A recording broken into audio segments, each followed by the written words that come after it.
I guess we roll back to the dark side a little bit today. I think this is a highly appropriate picture for the topic I'm going to very briefly discuss.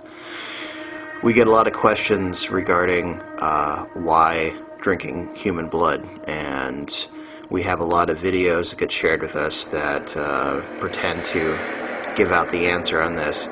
A lot of the information in those videos actually come from correct sources, and some of them actually startled me because it's information that I have never heard anyone else speak of outside of very high-level magical lodges and in what used to be our secret society.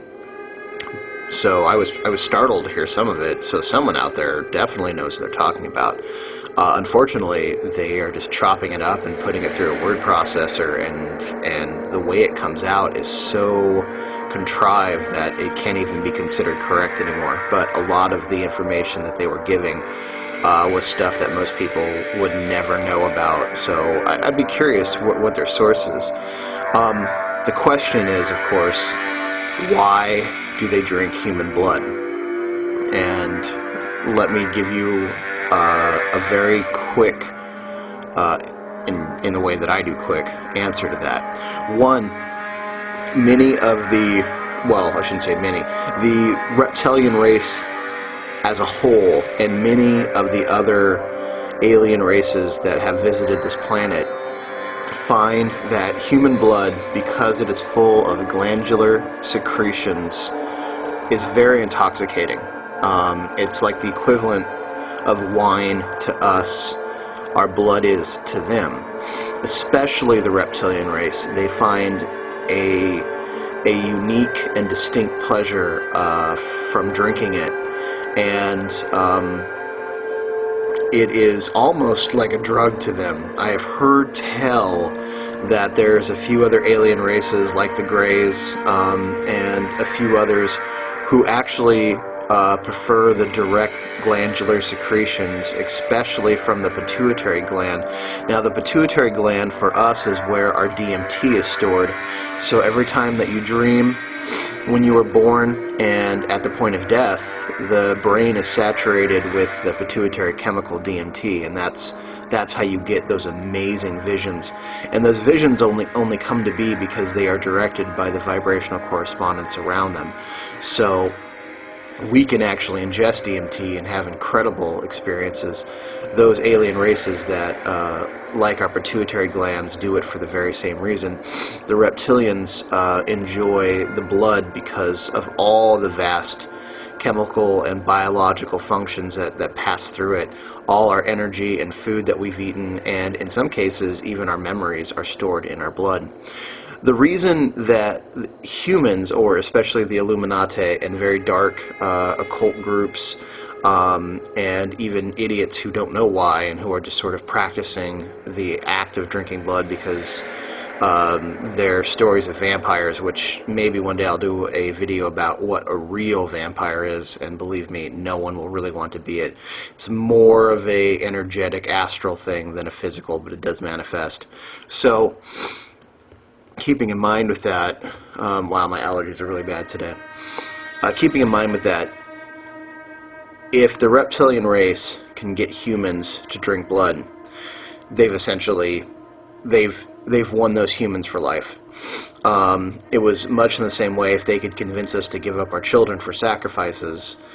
They knew that submission was, a footstep away. The same with drinking blood. Humans can get very, very sick from drinking human blood. There really is little to no value unless, and here's the big thing, unless that blood is saturated with adrenaline.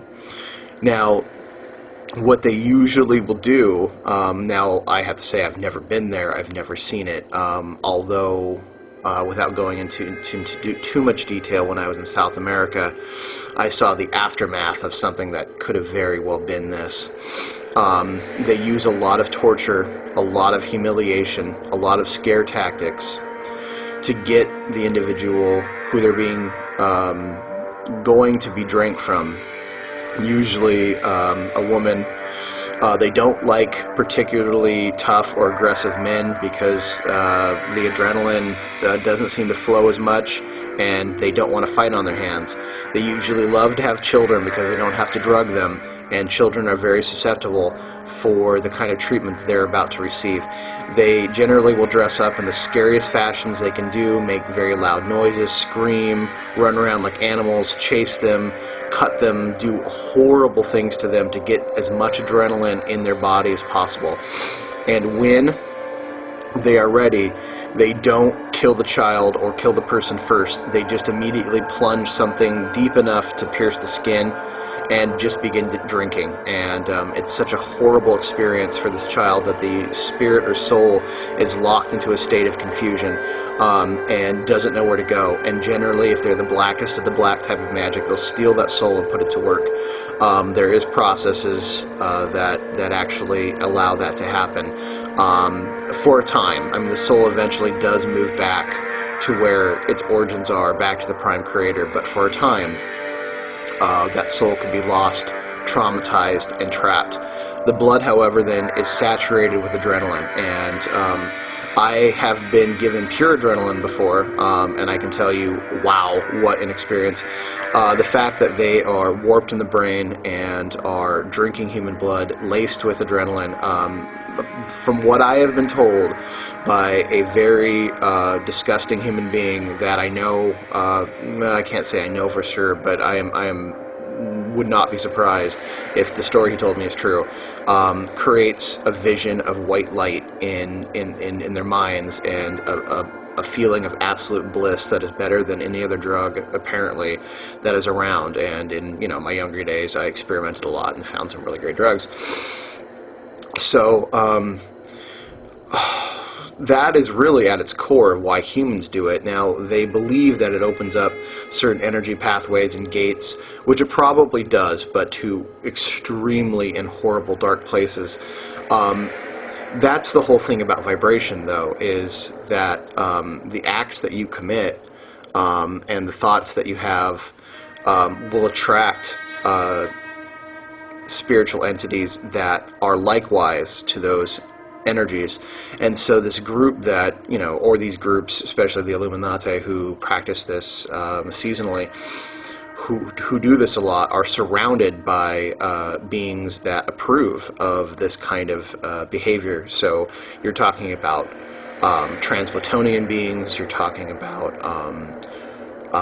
reptilian energies, you're talking about even earth-based energies that are truly horrid and truly evil, that really do exist, but because we have moved into a form of Christian and major religion, those old pagan deities that were true earthbound deities and were true human deities, the ones that were that horribly twisted, have generally gone ignored, and except for the most secret of the secret religions, none of them receive enough attention to even be mentioned now. And because I don't want to bring attention to them, I won't mention them.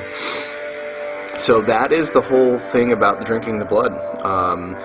It is an act of submission that the reptilians have taught humans to do, and since humans now started doing it, they know that their minds and their full corruption of both spirit and brain, and now even physical body, because there are physical reactions to drinking blood, are fully corrupted. And they know that any group they can get to do this really will have no moral qualm to performing other acts. And rituals and acts, while they do raise and create energy, really are more of symbolic into the psyche and subconscious of both an individual and a group. So you have a group willing to traumatize and terrorize a child and then drink its blood. I don't know what they couldn't justify doing to anyone past then. And that's the whole point, is the German SS had to go through such intense desensitization trauma for them to be able to carry out the acts that Nazi Germany wanted them to do. this is much the same way. Once you can get these people to do these horrible acts, then morally, what's stopping them from, committing, global genocide? So there's the real reason for drinking blood. Maybe I'll come back and do another one with some of the more, I don't know, magical-esque properties, but I wanted to tear it down to the exact reasoning.